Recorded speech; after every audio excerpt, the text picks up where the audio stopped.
प्रश्न 2, यहाँ पर हमें 3 प्रश्नों के जवाब देने हैं, तो 1 बाय 1 सॉल्व करेंगे।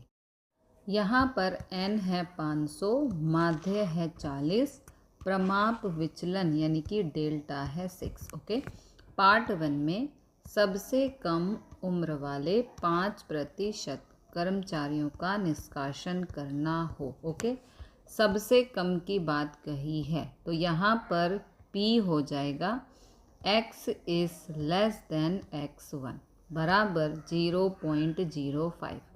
5% को हम 0.05 लिख सकते हैं। अब यहाँ पर फॉर्मूला अप्लाई कर देंगे और यहाँ पर x1 ये है माध्य और ये है डेल्टा बराबर 0.05। ओके, अब यहाँ फॉर्मूला अप्लाई हम कर चुके हैं, इसलिए यहाँ पर z और यहाँ पर z1, तो कंपेयर करने पर z1 का मान आ गया ये। ओके, z1 बराबर दिस वैल्यू। 5% को हम 5/100 लिख सकते हैं, इसको सॉल्व करने पर 0.05 आएगा। ओके, तो यहाँ पर z is less than this value, z छोटा है इसलिए हम वक्र में लेफ्ट साइड जाएंगे। यहाँ पर 0, यहाँ -इन्फिनिटी और यहाँ +इन्फिनिटी होता है।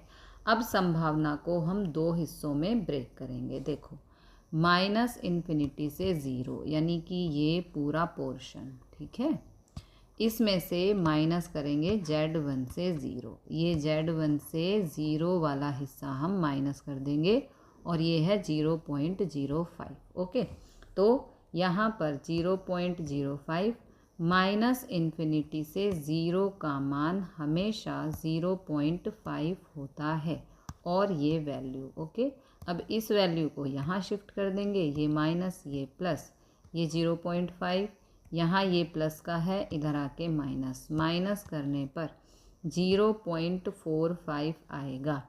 z1 से 0 का मान यानी कि ये जो वैल्यू है z1 से 0 का मान, इसका मान आ गया 0.45। ओके, तो प्रमाणित प्रामाण्य वितरण की तालिका को विलोम रूप से देखने पर z1 का मान ये है। ठीक है, तो z1 का मान हम पहले फाइंड कर चुके हैं, अब यहाँ वैल्यूज़ पुट कर देंगे।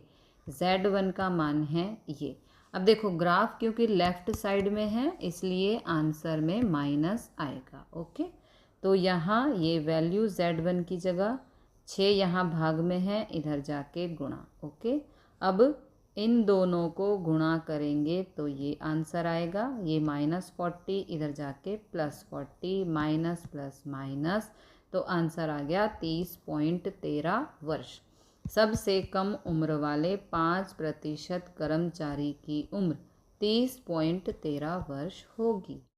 पार्ट 2 में न्यूनतम आयु वाले 5% कर्मचारियों की छंटनी की जाती है और अगले 10% कर्मचारियों को दूसरी कंपनी में स्थानांतरित किया जाता है। इस प्रकार कर्मचारियों का कुल प्रतिशत 15% हो जाता है। ओके, तो 5% के लिए 5/100, 10% के लिए 10/100। डिनोमिनेटर सेम है, एक बार आएगा, 5 + 10 हो गया 15। 15/100 को हम 0.15 लिख सकते हैं। अभी क्योंकि न्यूनतम की ही बात चल रही है इसलिए हम ग्राफ में लेफ़्ट साइड ही काम करेंगे।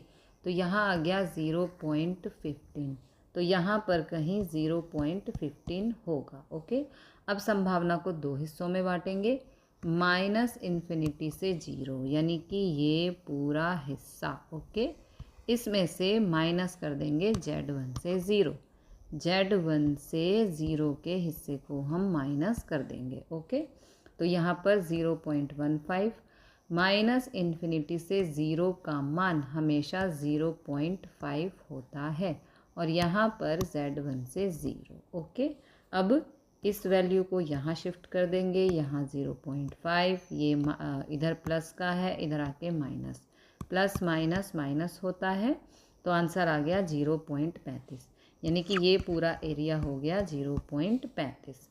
0.35 का तालिका में मान होता है -1.035। क्योंकि हम लेफ़्ट साइड में काम कर रहे हैं इसलिए यहाँ माइनस आएगा। तो ये Z1 का मान, यहाँ पर Z1 की वैल्यू है ये, X1 हमें नहीं पता, माध्य है 40, डेल्टा है 6, 6 यहाँ पर भाग में है, इधर जाके गुणा। ओके, तो यहाँ इन दोनों को गुणा करेंगे तो ये आएगा, ये -40 इधर आके +40, माइनस प्लस माइनस होता है, तो X1 का मान आ गया 33.79 वर्ष। 33.79 वर्ष से कम उम्र वाले का स्थानांतरण अन्य कंपनी में किया जाएगा।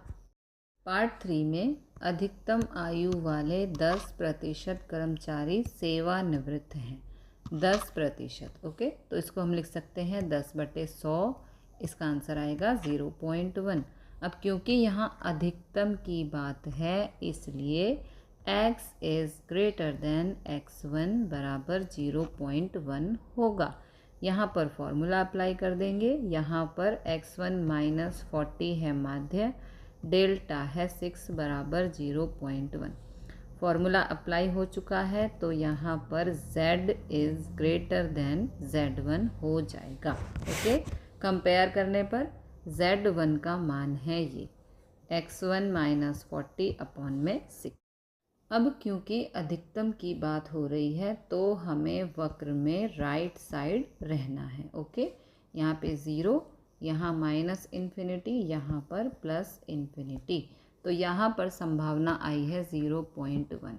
0.1 कहीं यहाँ होगा। ओके, अब संभावना को दो हिस्सों में ब्रेक करेंगे, 0 से इन्फिनिटी यानी कि ये पूरा हिस्सा। ओके, इसमें से माइनस करेंगे 0 से Z1, इस वाले हिस्से को माइनस कर देंगे। ओके, तो 0.1, 0 से इन्फिनिटी का मान हमेशा 0.5 होता है। ओके, अब इस वैल्यू को यहाँ शिफ्ट कर देंगे 0.5, ये प्लस था इधर आके माइनस हो गया, तो आंसर आ गया 0.4।